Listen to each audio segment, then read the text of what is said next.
আল্লাহ বাংলাদেশের দেশনেত্রী বেগম খালেদা জিয়া অসুস্থ। উলামায়ে কেরামের মহাব্বতে উনি চলতেন, উলামায়ে কেরামদের ভালোবাসতেন। আল্লামা সাইদি রহিমাহুল্লাহকে অনেক ভালোবাসতেন। আয় আল্লাহ আলেমদের মহাব্বত করতেন। আপনার বান্দি মুমূর্ষ অবস্থায় আছে, আয় আল্লাহ মনে হয় মরে যাবে এমন একটা হালাত।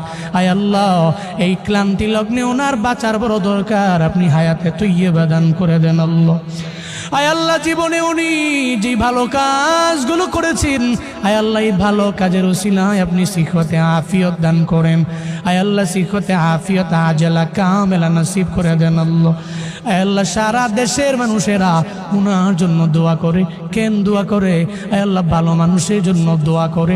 আয় আল্লাহ যারা উলামায়ে কেরামকে মহাব্বত করেছে, আয় আল্লাহ আলেমদেরকে প্রায়োরিটি দিয়েছেন।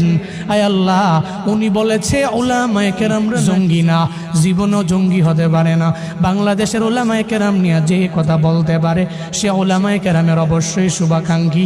আয় আল্লাহ এই জন্য আমরা উলামায়ে কেরামের আপনার দরওয়াজায় হাত বাড়াইলাম।